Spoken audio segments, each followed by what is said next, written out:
Pun ngantuk napa dereng? Dereng nggih tasik sore. Jam 10 seprapat. Lah iku dagelane jam piro? Jam 1. Lah tambahi sapa? Ah mok wong 4 iki. Kok gandep wong 6 ya iso jam 2. Lah engko nek Yumi Patemi diunggahno ya ora apa-apa. Njaluk jam 1. Ya guru ngantuk. Wong Pulurejo betah melek kok. Menang. Saking iki ya kangen no. Yumi Patemi kangen mbek Warta. Lah piye nanggap campur sari ageng iki nek gak dagelane Warta ya moh iki. Kate celukno Gobi Solabi. Yumi Patemi moh. Wis gelek petuk. Lah sapa Mas? Warta. Cik ganteng ta? Yumi Patemi niku sing bayari. Liwat bel. Cak Warta tanggal niki prei ta? Nggih prei Makmi. Tak celuk Makmi. Tak kira wis tuwek. Tibake wong cik. Iya.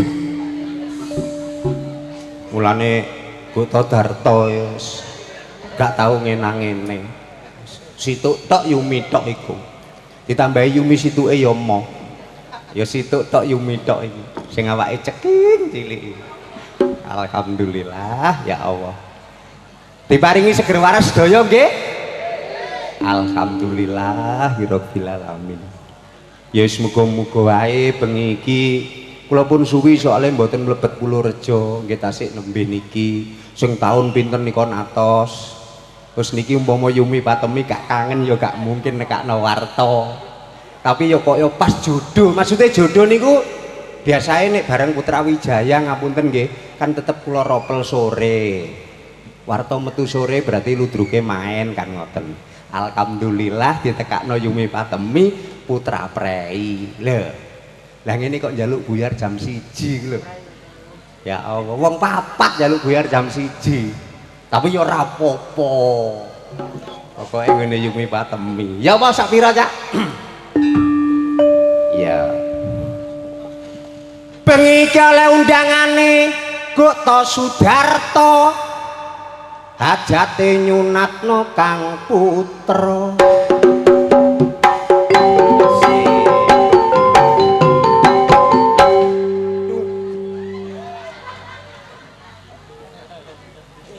Pajak kendang dibaleni neh ya. Bengi iki oleh undangane. Oh ya lak kleru maneh.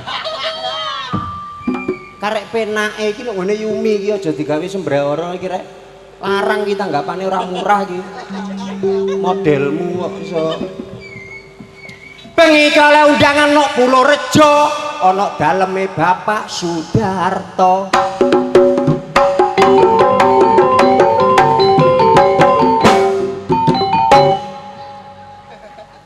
Dimpet barang sih anu kok iso iki hajate nyunatno Dek Reno muga-muga le barokah Kang Maha Kuwasa amin. Awas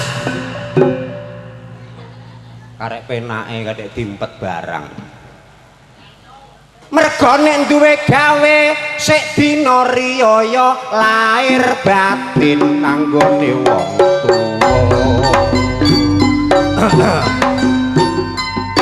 Alon-alone gak usah kesusu. Tak sampe jam 1 kok.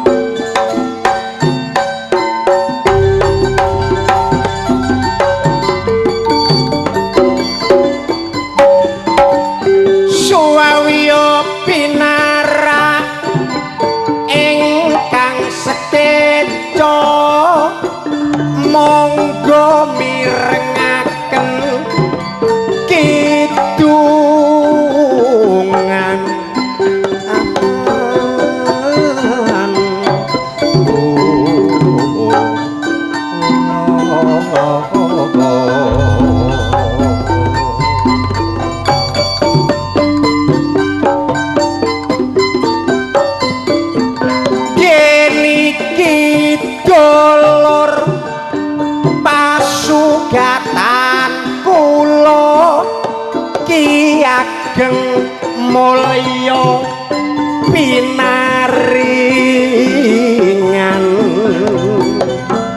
ana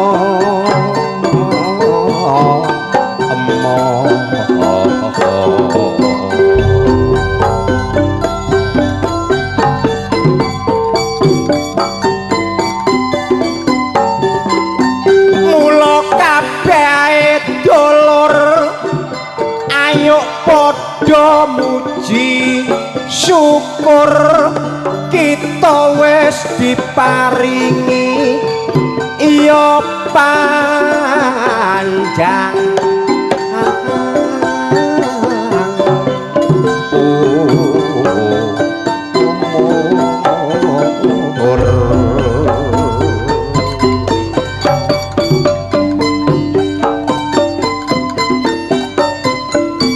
padha maring laksanakno tugas kang luhur bentuk sifat disiplin kelawan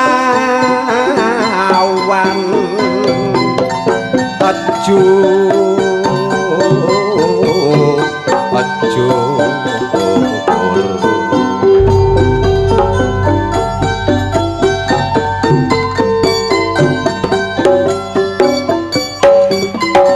saulan suwene dulur padha nindakno poso kanggo netepi perintahe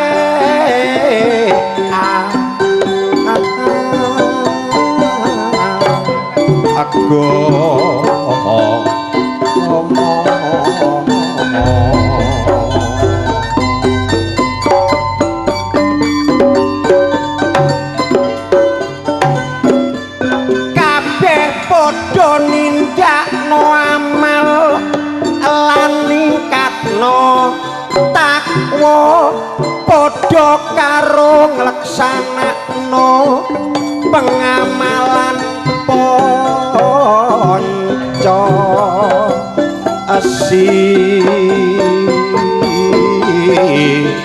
Allah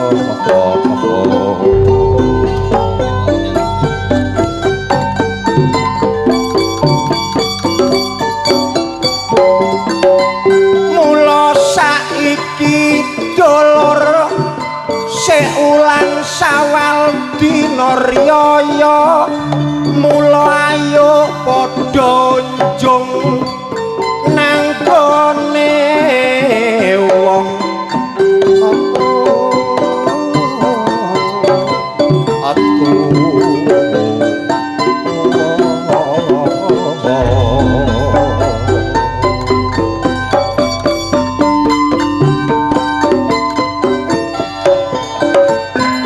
jaluk ngapura kanggo nglebur dosa mulane setahun sepisan ojo sampe dilang ana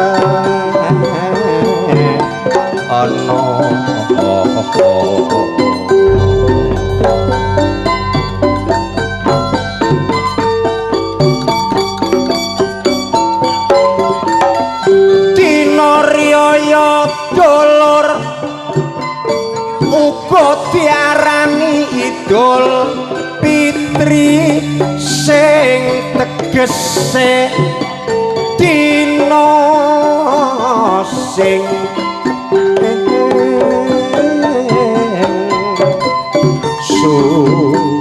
suci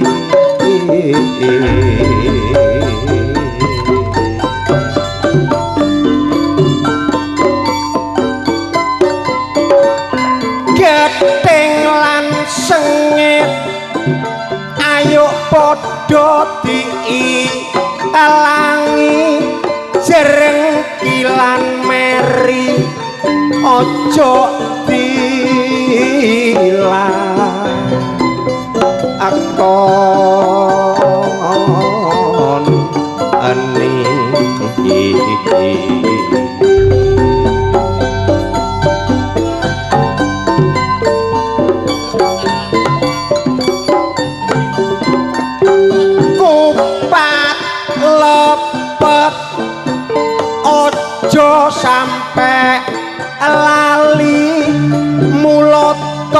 tangga teparo ayo padha dipang ori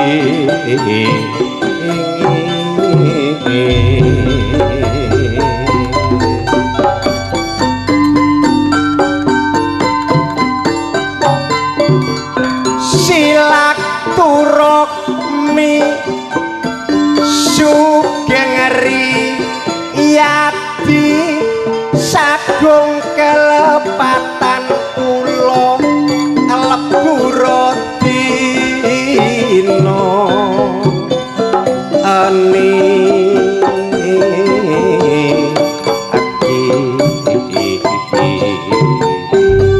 Bapak Sudarto sing kagungan kersa iki hajate nyunatno kang putra mula bengi iki dimriyah-mriyano muga-muga nek kagungan kersa oleh barokah kang maha kuwasa nek garwane jenenge Bupatemi tamune teko wabeh disalami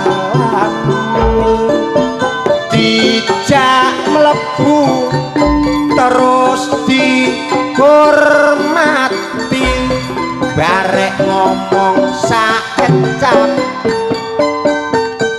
monggo disambi bengi iki hajate ngitrano kang putra tangga teparo sanak pamili diklompokno disuwuni doa restu uga pandonga muga-muga nek duwe gawe oleh barokah kang maha kuwasa amin amin amin ya robbal alamin alhamdulillah irabbil alamin dene napa kula bengi niki Cak Warto pribadi ngucapne syukur alhamdulillah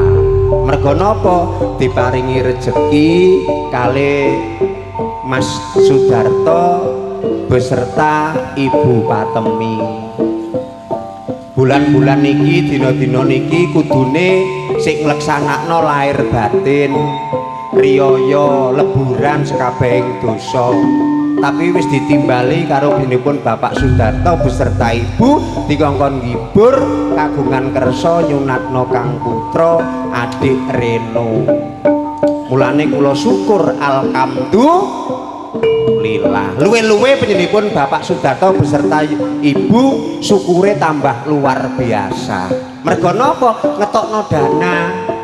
ngetokno dana sak menten katahe mboten kanggo pribadi kanggo tangga-tangga kanggo dulur-dulur lan kanca-kanca juga tangga desa liya sing bengi niki mirsani sing iso rawuh alhamdulillah sing gak iso rawuh iso ngrungokno liwat radio pemancare Ki Ageng Jatimulya Masya Allah Pak Sudarto luar biasa tibake beserta Ibu Patemi ngitano kang putra dimriyano kaya ngene sik dina-dina sing mulya dina-dina sing pitrah dina-dina sing fitri ya muga-muga duwe gawe iki bengi iki sak teruse sik wulan Syawal dina riyaya muga-muga nek duwe gawe diparingi sukses gak enek alangan apa-apa Allahumma amin amin ya robbal alamin dekna kok man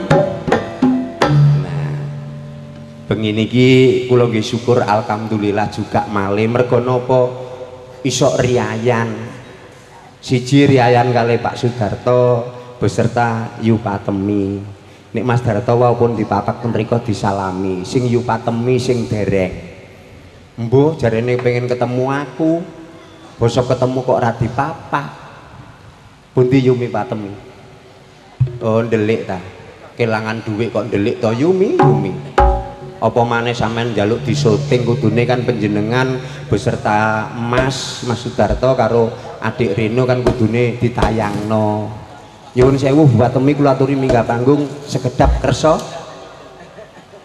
napa mboten Bupatemi kersa kali Pak Darto kali adik sing dikitanno saged nggih niki kesempatan lho kangge kula kali panjenengan monggo Makmi Yumi kok Makmi lho Makmi awake cekinge ngono ya Allah ya seneng to Buta Sudarto duwe garwa sing kaya ngono bojo kula niku cilik paling wong lu dadi loro bojoku loro Yumi siji mergo mikir kula ngoten lho maksudene mendina tanggapan duwike akeh mikir kula wedi nek kelangan kula anggite ganteng dhewe beke bojone saged nggih munggah mriki sekedap nggih kula tunggu Makmi Yumi kali adik nah kali Pak Sudarto sekedap mawon kok kangge kenang-kenangan panjenengan mangke nek kali Mas Gepeng sak rombongan sampun minggah sedaya mangke saged minggah malih kangge kenang-kenangan ngeten niki lho nek nderek ageng niku nggih pentas ten pundi mawon tuan rumah harus dinaikkan panggung kalau ada syutingnya ngeten lho maksudnya monggo oh anaknya mboten purun nggih panjenengan mawon kali Pak Darto monggo pundi Pak Darto Mas Sudarto monggo nggih monggo Makmi maneh ya Allah pundi wau Pak Darto wau nah monggo Pak Toh monggo nah alhamdulillah rabbil alamin monggo nah niki kesempatan kanggene kula kali Ibu Patemi kali Pak Sudarto Bapak Ereno alhamdulillah Bu Mi ngapunten sing kathah nggih niki sik dinten Riyadin menawi enten kelepatan kula sak rombongan kula nyuwun pangapunten sami-sami nggih Pak Darto ngapunten sing kewathah nggih ten mriko wau soal salaman tok mboten ucapan lahir batin mergo napa sampean ngetokno dhuwit akeh iso nekakno warta nggih alhamdulillah kathik dina-dina riyaya ya muga-muga kesalahan kula, kesalahan panjenengan sekeluarga dilebur dinten niki nggih Pak Darto nggih. Amin. Amin ya rabbal alamin. Sampun matur suwun. Nah, Mas syutinge ya difokusno ngene Makmi ya, Makmi maneh sampean. Oh, ya. Nah, ngoten lho. Alhamdulillah.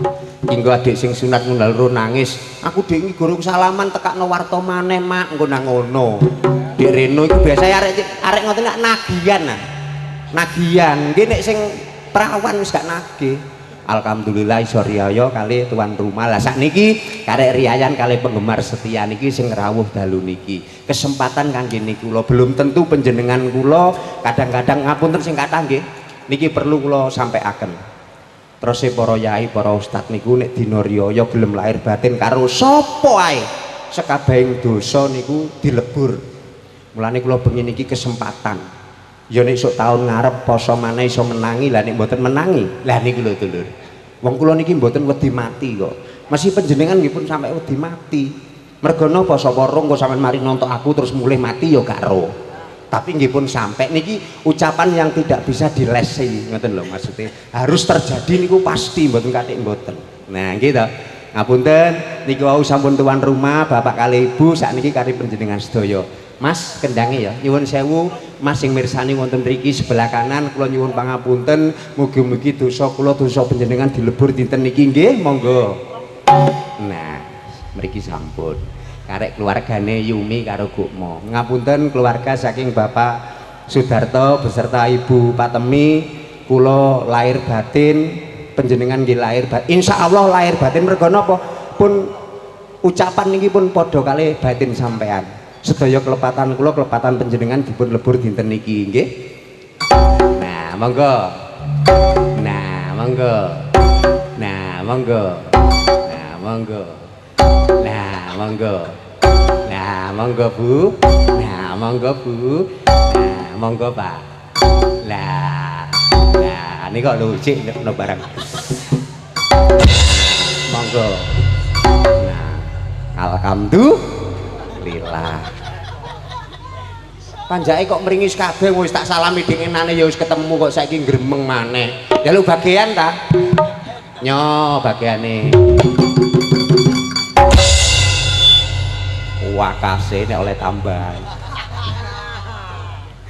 Modele kok iso. Dek jaman berjuang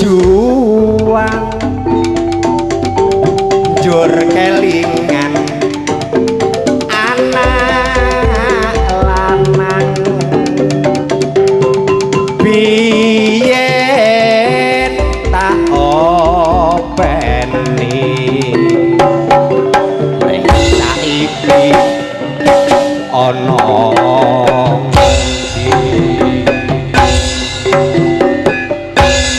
jarene wis menang keturutan sing digadang biyen ninggal janji mring saiki apa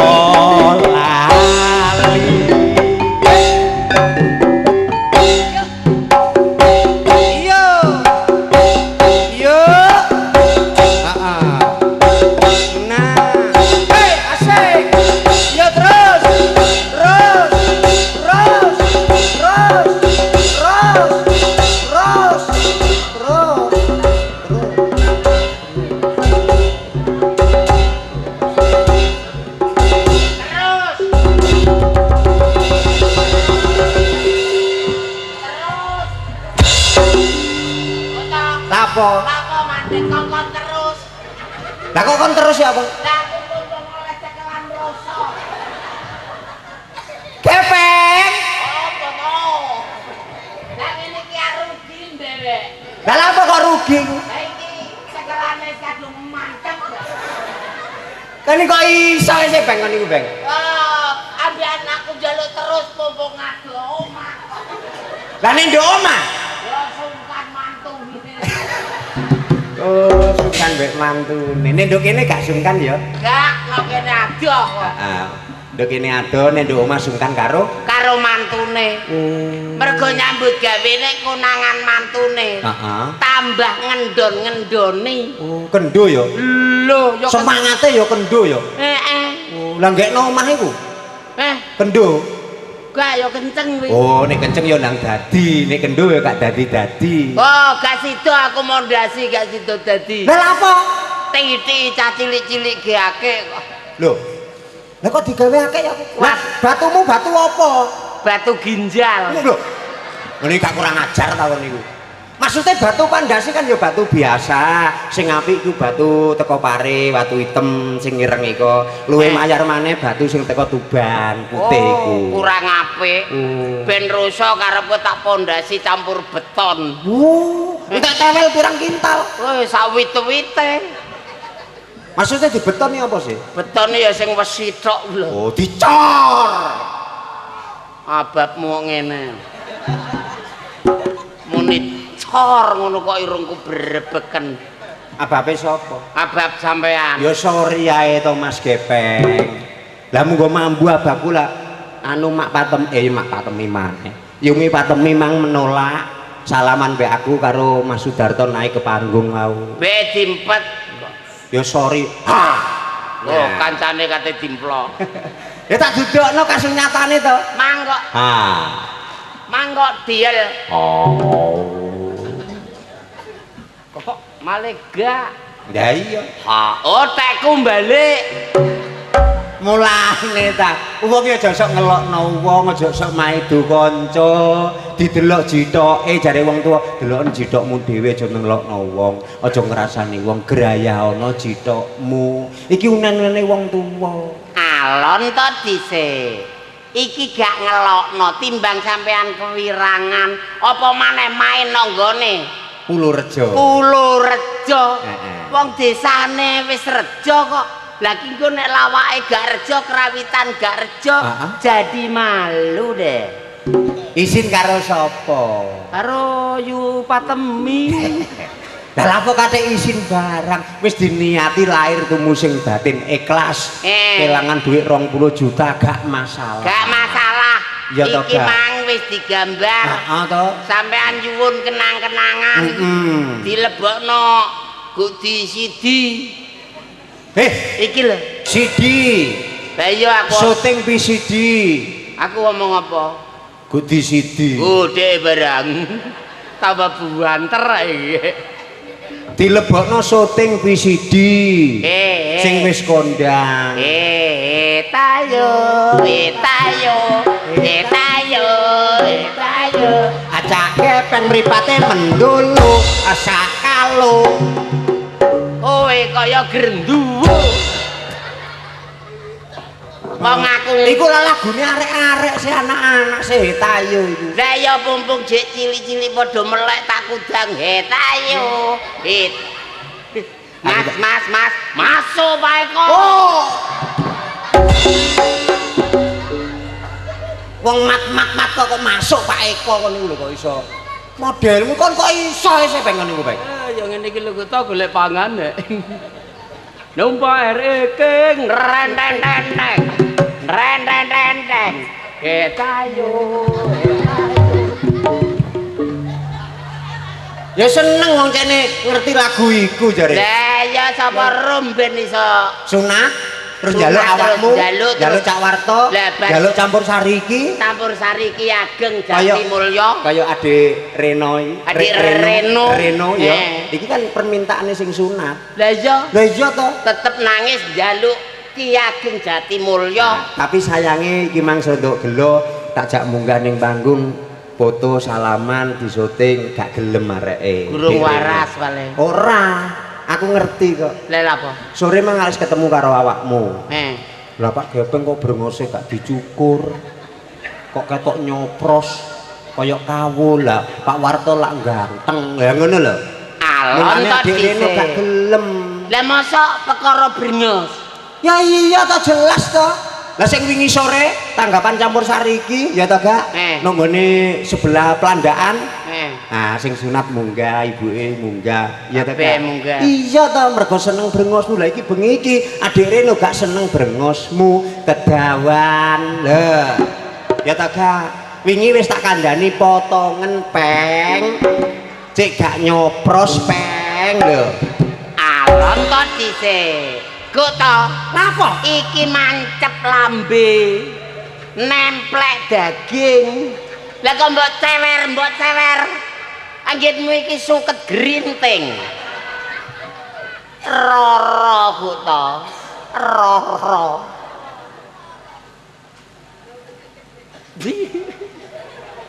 Dek duwe jambak genyo gak roro. Maksude piye? Karepe nak Reno piye? Maksude iki winginane kan liwat bel. Karo Bu Patemi karo Mas Sudarto kan putrane. Ngebel sampean. Iya putrane kan kepengin disyuting to. Alhamdulillah ya dituruti to njaluk syuting. Lah iya. Ya to Kak. Penama ya. Nah ngene apa Suroto. Ngebel sampean. Iya, aku ya dibel. Lha aku ya dibel. Tapi aku wis minggir. Kon piye katene? Wong aku ya wis minggir. Berarti awakmu ya numpak sepeda ta? Lah nyapa? Lah jare dibel kok minggir lha apa? Lho, lah gak minggir karepmu kon piye nek dibel? Maksudnya nek dibel iku diangkat. Lah apa kuat? Wong numpak sepeda saunu gedene. Ya ora kuat kok to. Sepedae kuwi jenenge Pariem. Pario. Oh, Pario. Iya. Lah kok Pariem? Lho dhek barang. Ya ora kuat wong gocengan wong telu ya aku kon. Iku jenenge Honda Vario. Gak sepiro abot, lagi abot susuku. Pedaku iku susuku. Ya ora abot wong kuwi wis nemplek karepe dhewe. Lho kok nemplek karepe dhewe ya apa sih kon iku? Alon to dhisik. Lah jare meng susuku. Lah sepedamu apa? Pariem. Lah mang lho lah ya lah pariem to. Aja abot sepedaku, susuku. Lho, ya ora abot nemplek karepe dhewe. Lah kok nemplek? Lah susuku. Lho, maksudnya Suzuki. oh Suzuki ya susuku. Lah kon timbang Vario pariem. Lah nek sing takok kami tuwa terus piye numpak apa Suzuki wae ngono. Ya iya to. Adikku. Awakmu rene numpak apa to sing takok kami tuwa? Heeh. Numpak apa to? Numpak Suzuki wae. Lah nek sing tengen aku kok gelem. Terus nek awakmu rene ditakoni, "Peng kon rene mang numpak apa? Numpak pariem ngono. Enak pariem." Gak keliru kok to. Pariho. Pario kok pariho? Engko tulisane nggonku pariho. Lah wong sepeda Nyuwun motor. sewu ya, kembali ke laptop. Iya. Adik Reno sakjane kan winginane kan nyuwun foto gawe kenangan ngene iki liwat CD to. Kan iso disetel. Ya toh, Kak. Iya. Nah, karepe iku kok wingi kok ngomong, "Anu tolong Pak Warto, Dik Reno iki. Anu brengose Pak Gepeng ngeken motong titik mau cek ketok bagus." Cak Warto bagus, Cak Gepeng bagus, kan ngono sing dikarepno. Lah ngene iki dipuk ngene iki ya nyuwun sewu. Ngene iki sidine. Warto kok cek enom kok cek ganteng kan. Brengose nyelirit. Lah iku sing Mas Gepeng kok brengose kaya kawul. Lah, ya ta Kak? Kan beda to. Lah karepe Dek Reno cek awake cek padha ganteng-ganteng. Kaya apa? Kaya apa? Kaya kawul. Bebek cek kaya. Dipotong cek ketok ganteng. Lah masa nyambut kene sewengi kate kurban brengos? Pamundhut lho Mas iki. Konsumen. Nek wis kadung seneng pira regane dituku. Lah wong motong brengos ya terik dhewe, rambut iso lemu dhewe tanpa dipupuk. Lah mangko dilempak Sugeng Lurah. Lho Mas Gepeng brengos sampean kok pancet utuh. Niku lho Mas Gepeng angger tiyang pengen di brengos ngono. Terus? Lah iki kok wis dhewe nah. Ya dhewe to. Wah lha kok Pak Sugeng. Orang usiane wis lanjut. Seneng brengos ketel. Seneng iya lah nek Adik Reno kan gak seneng nek wong brengos ketel dikira kereng, wong padahal kan gak kereng to. Oh gak, aku sabar kok. Iki isane Dek Reno percaya engko iso munggah rene foto bebarengan aku sampean Mbak Susi, Pak Toyo insyaallah mesti gelem. Dipotong titik ngono lho Mas. Buta ngene iki sawangane aku kok ngejuk-ngejukno. Lho, kok ora ngejuk-ngejukno iki kasingatan lho Mas. Mergo di kamera, di syuting. Lah ngono kok metiti iki lho. Lho, soalnya aku sing dibel Mas, sing dibel ki aku. Iki bengi lah tanggung jawabku sih Mas. Iya. Nek di ngisore tanggung jawab sampean. Piro-piro regane dituku. Baik. Oke langan brengos sak ithik ae lho kok iso nang sak piro sih paling ya sak senti to. Kalonge. Sak senti yo entek kok. Oh brengos mau sak senti jare. Sak senti tapi tukule rata ngono lho. Maksude iku nek dipotong kan lambene sing dhuwur ketok. Nyuwun sewu lho ya. Lah lambene sing dhuwur iki lho ketok. Lah sing ngisor iki ya ketok. Lah ngono sing kaya aku ngene iki sing dhuwur ya ketok, sing ngisor ya ketok kan ketok bagus. Gak lara kok nang golek wong telungkas ngono lho. Lah kon dadi pikiran ya kon jambak iki. Sibuk nyuwun sewu panjenengan 3 menit. Alon to dhisik. Gajido. Lah kok gak sida jare kon golek rewang telu. Sampean kita ulu. Lah sedeng ta? Iki kok bulet. Lah jare diulu. Cara cilik diulu, tak ulu ngono lho. Oh dilulu ta? Lah aku dilulu. Lah sampean tak elu wae. Oh, dhek barang. Meringis didono untune sak genteng-genteng. Terima kasih atas penggentengamu. Dipotong cek bagus lho. Oleh apa to gak wis 2 dina iki kepungkur. Lho, Dinyang karo kepala ludruk nganjuk 3 juta gak tak kekno. Ya perkara sing sunat njaluk ngono kuwi. Brengosmu iku? Iya. 3 juta gak kon kekno? Ala diomongi. Mustahil. Mustaqbil lagi belati. Iku niki dodol brengos apa ngaji kon iki? Ya melok iku mang mustahil ngono lho. Lah mustahil kok mustaqbil lagi belati. Ayo diterusno ada ben eling nek wong iki wajibe salat. Gak salat ya anci-ancino neraka. Kekno Mas, 3 juta ngono akeh. Duit 3 juta ngono akeh. Ya toh Kak. Karepmu 3 juta? Kekno wong brengos rambut terik dhewe ae kok iso 3 juta kekno sak cangkeme ya. Ya ini mulai nanti rezine. putrane lo ngajak mulai 3 juta sak cangkeme, aku nek butuh cangkem. ayo nyile cangkemku Mau blenger cangkemmu celak-celek.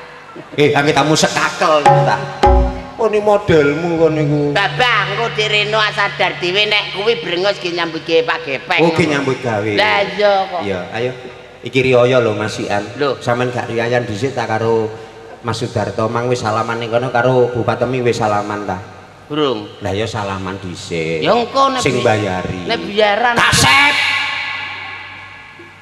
wis teko ket sore kok salaman buyaran iki lho kok kalau malah metu widi terus ya. Kene kalem ngono kok. Ngono nek moto sampean kesempatan lho Mas wis to kesempatan iki kanggone sampean mbek aku jarak jauh gak apa-apa. ya ora apa-apa pokoke sing penting lak ucapane sik dina riyaya to Mas Kaya ngono kok. ya saling pangapura Oh iya kok dodoan. iya gak apa-apa sing penting kan ucapane to Oh iya iya. heeh ya Pak Bupatemi aja lali jenenge Sing lali dhek. Bolak-balik kok buah cek nom celuk yo tombak.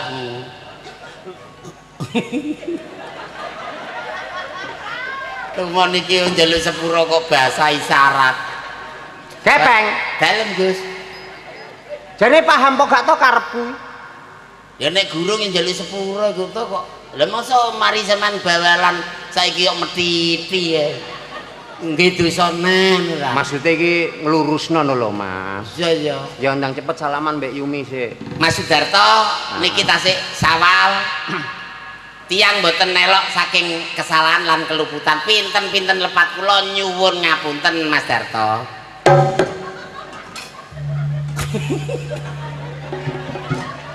Mbak Mi, kula nggih nyuwun ngapunten senaosa jenengan jarang pinanggih ning jenengan ka aku kula beke kula gadah lepat nyuwun ngapunten.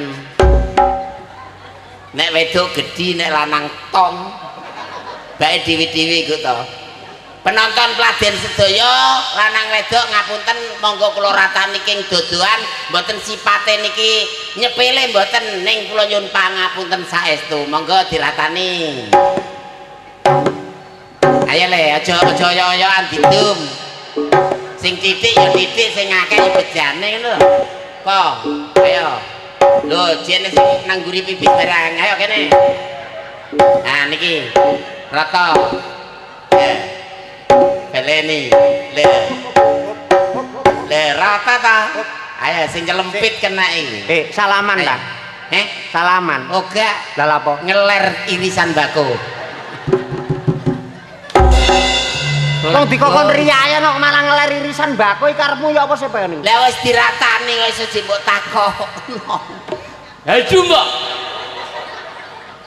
ya ta Kak yo mulane riyayan iku sing maksudnya sing apa adanya mergo menungso kanggonan luput sapa ae sing gelem njaluk sepuro diperpanjang umure disepuro dosane amin mulane bengi iki kuwabeh masyarakat Purworejo padha ngematno butuhe apa sing apik digawe sing elek dibuat padha karo silaturahmi ketemu aku mbek sampean sak rombongan cocok ayo nyanyi kok koyo mama macan sih kon niku awakmu mama garangan maksudnya nduk TV-TV kalau mama macan nak cocok lah cocok lah ya koyo mama macan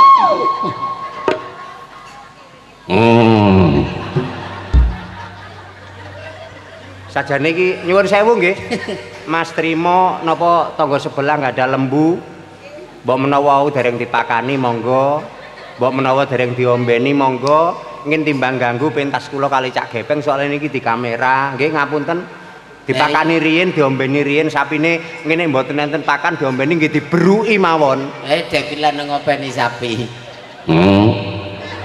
lho nggih lah kudu ngombe to niki sapine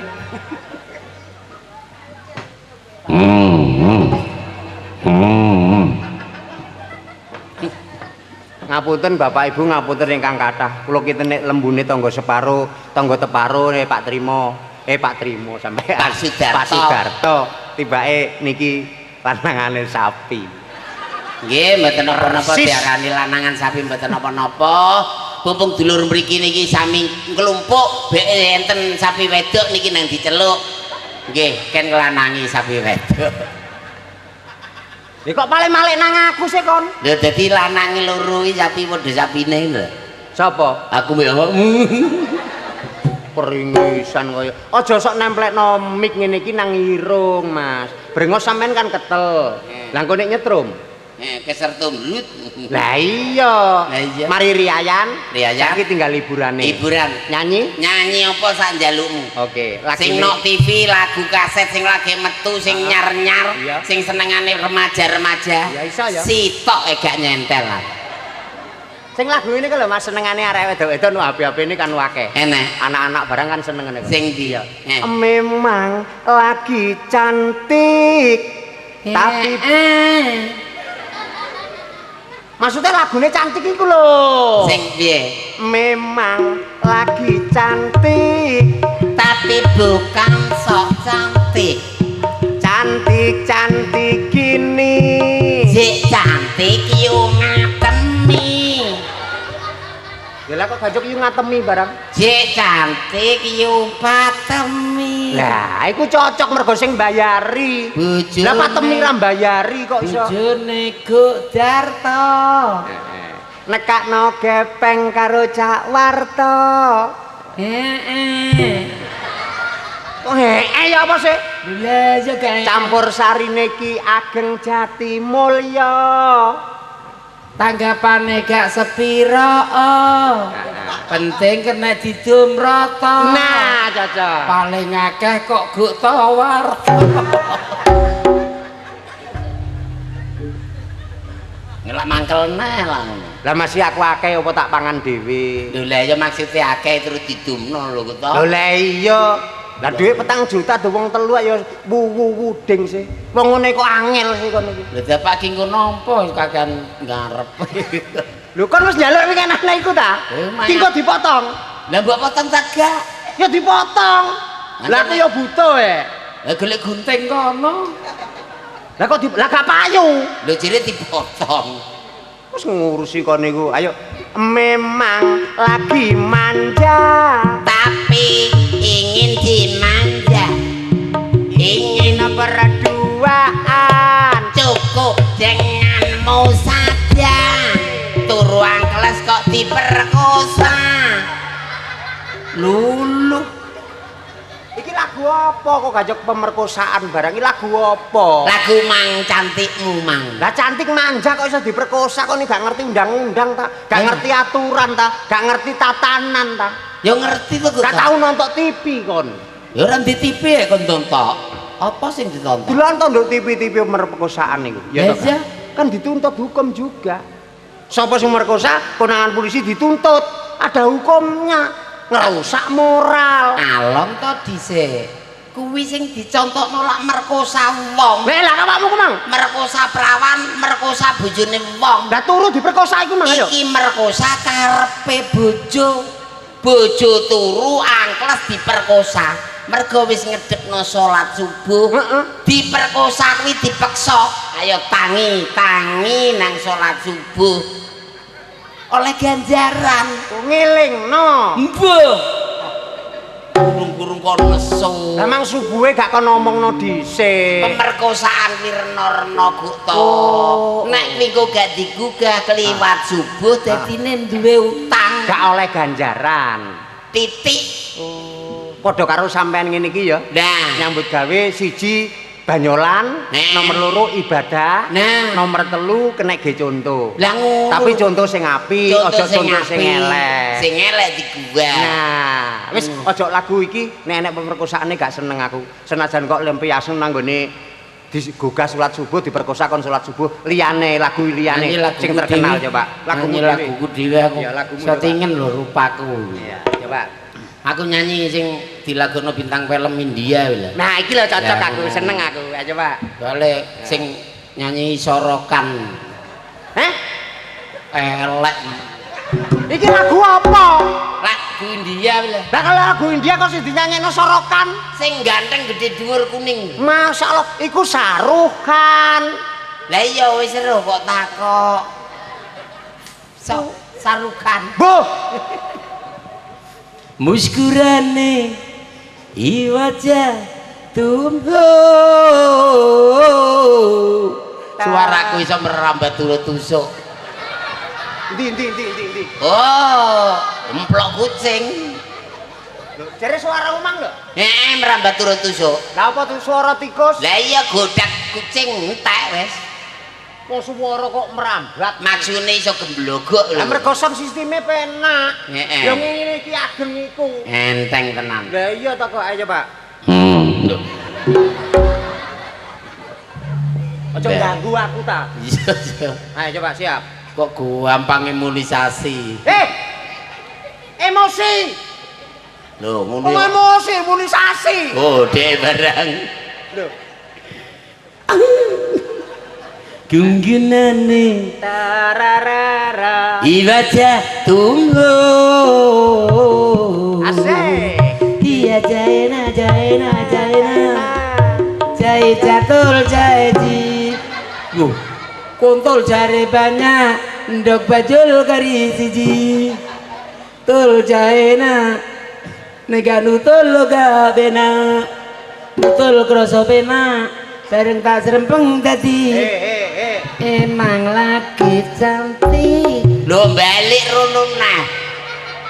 Iki lagu apa sih Mas Gepeng? Ya Allah. Lagu Tul Nek Jaina. lagu India belum begitu paham, tolong lagu Jawa dijawabno cara Jawa wae, ojo cara India. Nek India? Iya sing ngerti cara India, generasi muda arek nom-nom arek cilik-cilik iso bahasa India. Lah nek ibu-ibu, bapak-bapak sing gak ngerti cara India dijawabno wae. Jawa cek paham. Lah ngono lho. Tapi cengkok India. Cengkoke India. Ayu rupane Tararare. turun balik blorok kemule ketok Tul jaina lo balik mah Iki lagu apa to Mas? jare Jawa. Ya Allah, lagu sing penak ngono lho, Bang. Wis duet karo aku lagu Jawa wis. Ya wis. Tapi Ayo. di rockno, di deskokno, di Oke, rockno. rock gelem mang. Bisa. Karo cekak ya gelem.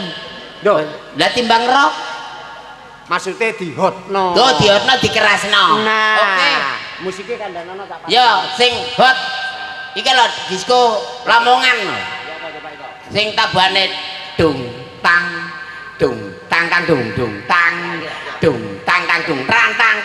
kendelu tang dung tang kendelu tang. Gelem nyaur, gak gelem nyaur. Nyicil. Gorong lunas. Heeh. Utang neh. Ora lunas utang neh kon iki. Karone nek minggat. Kon niku jane ngandani temenan apa guyonan sih asli? Tenan, nek Nek di karo gak usah ngandani. Ngene iki ditiru iku pajak generasi muda lho, penerus lho. Lah iya suarane. Dung tang kendelutang. Lha iku mosok iso kendang kendelutang ngono. Ora ngono. Piye iso nyalahno? Mas Depan ini kalau masih ini lho. Duk tak duk tak duk tak duk tak duk tak pakmu petak. Duk tak duk tak duk tak pakmu petak. Duk tak duk tak Petak gak apa-apa pakmu gundul petuk petak petuk gundul dadine petak kaya sulabi. Wong tabuhan kok ngelokno pakku petak. Ati bangken delutang. Ati bangken delutang apa lang petak. Ya gak ya wani padha gae kok. Ngene lho kok nek dimanno jek tak dengkul tak dengkul tak jejeg ya tak sikut. Iki dagelan tawuran ta.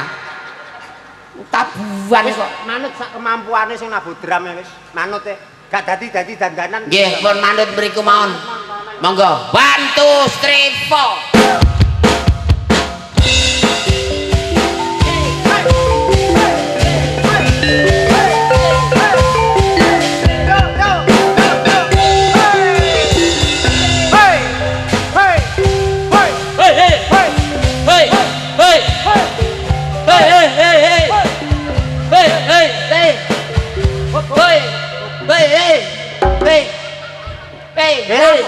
Lapo iki? Apa joget? Lapo? Golek laron. Gepet. Apa kok to? Polahmu ki lho jemberi wong. Dicocokno karo iramane to, Mas. Lek gathek mbok sorai kaya tunggu manuk. Terus carane ya apa umpama cocok karo suasanane jogete. Ngene lho, teko ngene. 1 2 3 4. Duh, tak dik tak dik tak lho. Ngendek. Lho, ngendek ndur nah. Lho. Ngene tok wis bayaran ku to. Lho. Lho, ngapa kok polah mumbul-mumbul? Ngono ya. Ayo. Sik gak terlalu capek. Iya. Heeh. Heeh. 1 2 3.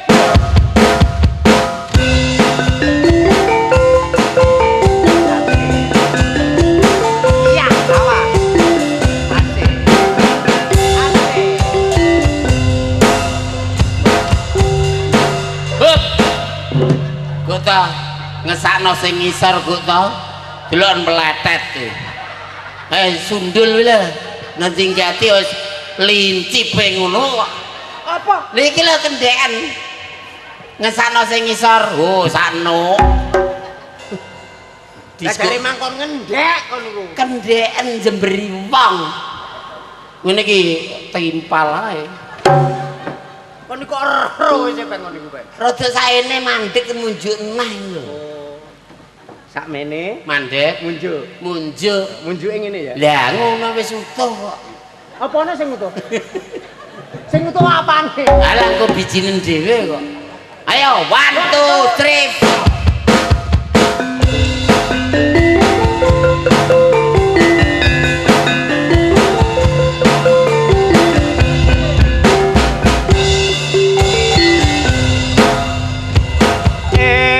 Dayo etako. Endi? Tamune teko. Endi? Jane kon iki iso lagu Jawa ta gak sih? Lah pane? Lah iki hajate lha apa sih? Sunatan to? Nyunat. Lah berarti tamune kan teko. Lah Dilagokno to. ya aku takon. Dayo teko. Jawabmu. Endi? Lah iki samene kae iki kok iso endi kon niku lho? Lho, lah wis rene akeh kok takok aku. Maksudnya jawabnya ora endi ngono. Dipadakno karo pantun nek awalane an mburi ya an, nek u ya u. Lah nek daya teko jawabe ndewek. Gelarno kloso. Oh, padha one. Nah, Endi gak lah? gak oleh. Gelarno kloso. Lah engko lak enak. Oke. Ya kan. Umpama ya. Tamune teko. Jawabmu. Gelarno kloso. Lah, enak to? Iya ya aku jumbul lho. Enak to? Iya. Ayo maju.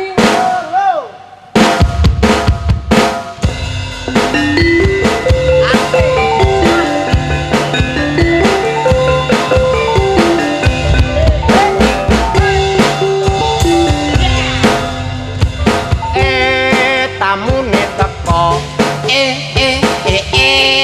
Gelarno kloso. Klosone bedah. Dadi obong. Wes, nek ngono gak seneni sing di omah. Lah apa kok diobong Lah iki? gak diobong kloso bedah kok sugono dazah. Ayo sini Pak Sudarto. Awale apa? Gelarno kloso, dayoe teko. Gelarno kloso. He. Oh. Klosone bedah. Ayo, terus kon jawab. Ndang diobong. Lah kok diobong wong an kok iso? Kok iso an diobong kon sing iku. bener piye? Tambalen jadah. Oh sing iso kuno kok aja-aja wong. Maksudnya iramane ku lho enak. Berarti aku omong Contone ya. tambal jadah. Nah, ya wis. bisa ya? Bisa. Tamune teko. Tambalan jadah. Kelet ya wis. Kamu teko kok tambal jadah? Lah enek sing ngongkon kok dicelatu wong ya wis. Teko lagi tumut-tumut tembel bokonge mbek jadah. Lah apa? Lah jare mbok ngongkon. Nambale kumburi. Oh. Ngarep teko ngarep. Oh, meturono sik. Heh, Jare nang ngarep. lah kono muduna rono nang ngarep kono. Diantem brongkalan wong. Mau pedho Pak Sugeng. Oh niku. Maksudnya teko ngarep Mas Gepeng. Daya teko. Tambah lem jadah. Oh gak. Gelar no kloso. Nah, urut. Klosone diurut teko ngarep. Omong urut lah mengkon nembel jadah. Ngono njaluk bayaran jangkep 2000. Teko ndi sing mikir kancane ini. Ya ngono kok mbok undat-undat. Oh niku. Mungkin wis monat manut ku. Tamune teko.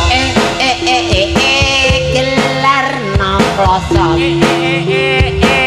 Klosone bedak. Endang ake ditambah jadah. Jadahe mampu. Endang dianget. Jadahe mambu. Lah ya diinget. Lho kok diinget apa sih? Ben gak mambu kena dipangan. Jadahe mambu, Diinget nek mambu diinget kena. langsung kena dipangan. Lho temen ta iku? Loh. Barang mambu cek jangan apa ae nek mambu diinget kena dipangan. Esuk kena ge sarapan. Iya, Pokoke mambu lho ya. pokok mambu. Diinget. Barang sing mambu diinget kena dipangan. Lah nek entut. Assalamualaikum salam. Ki njemberi wong. Lah jare sing mambu. Lah salahe kok duwe entut mambu. Ayo, coba. Ya diinget. Lho, Ben gak mambu ya nek gelem mentolo ya ngeten. diinget. Nah, Iso ya? iso. Supaya gak mambu diinget dhisik. Iso. Carane Buntelan plastik. nek wis diadahi plastik bag, Golek nawa-nawa nang ngeten nang dhuwure ngene. Engko nek bledos tok mateng. kena dipangan. Aja dipangan. Lho lah carane? Sedot. Seruput.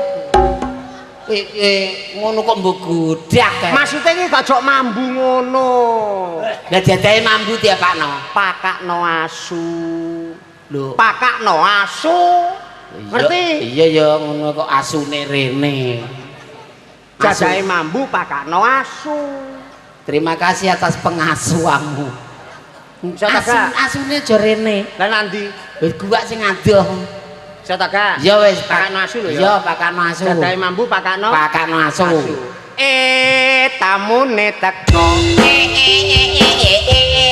Pakakno asu.